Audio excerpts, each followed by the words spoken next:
আসসালামু আলাইকুম। আজকে আবারও আরেকটা ভিডিও নিয়ে আপনাদের সামনে হাজির হলাম। আজকে আমি ফার্স্ট অফ অল আজকে কথা বলবো কানাডাতে যারা যাওয়ার জন্য আমি ইচ্ছুক তাদের অবশ্যই আগে আইএলটিএসটা কমপ্লিট করতে হবে। আইএলটিএসটা দিতে হবে, তারপরে যে হচ্ছে যাদের এনওসি অনুযায়ী কানাডিয়ান স্টাইলে সিভি এবং কভার লেটার তৈরি করে নিতে হবে। তারপরে যে হচ্ছে যে এডুকেশনাল যে ইসিএরা কমপ্লিট করতে হবে।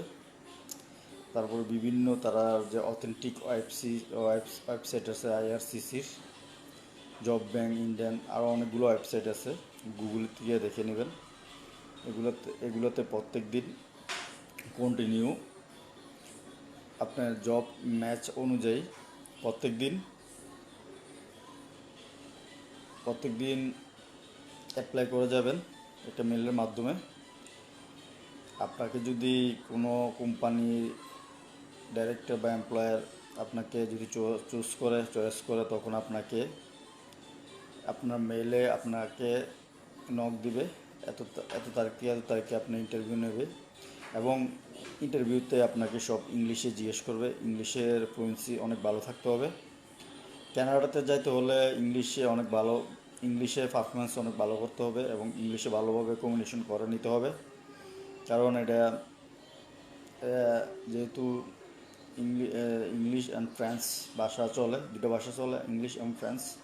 ইংলিশটা বেশি চলে। ইংলিশ ভালো করতে পারলে যেমন আপনি যদি কমিউনিকেশনটা এমপ্লয়ের সাথে কমিউনিকেশন ভালো করতে পারেন তখন আপনাকে জব অফার লেটার দিবে এবং এলএমআই প্রসেসের জন্য তারাই এলএমআই প্রসেস করে দিবে।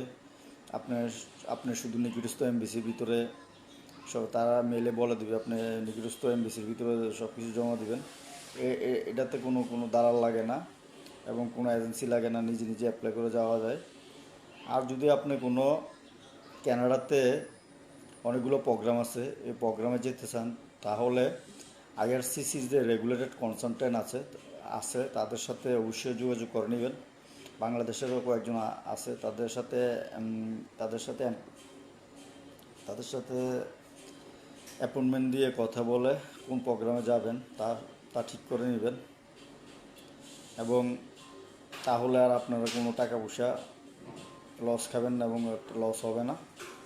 এবং কোনো এজেন্সি যদি বলে আসেন কটা টাকা দেন কাজটা আরম্ভ করি, এগুলো ফ্যাক, এগুলোর কাছে যাবেন না। এবং এবং সব কিছু আইআরসিসির যে ওয়েবসাইটটা আছে ওইখানে সব কিছু তারা তথ্য দিয়ে রাখে, তথ্য শেয়ার করে রাখে, ওইখান থেকে জেনে রাখবেন। এবং কানাডাতে 10টা প্রভিন্সে পিএমপি প্রোগ্রাম চালু আছে এবং অনেকগুলো প্রোগ্রাম চালু আছে। এগুলো আইআরসিসির যে রেগুলেটেড কনসালটেন্ট আছে তাদের সাথে আলাপ আলোচনা করে নিলে আপনাদের আর কোনো লস হওয়ার সম্ভাবনা নাই। এবং যেহেতু বিশ্বের দ্বিতীয় বৃহত্তম দেশ এবং অনেক ভালো একটা কান্ট্রি এবং রিচ কান্ট্রি এবং ওই দেশের কালচার, ওই দেশের সব কিছু জেনে নেবেন যাওয়ার আগে।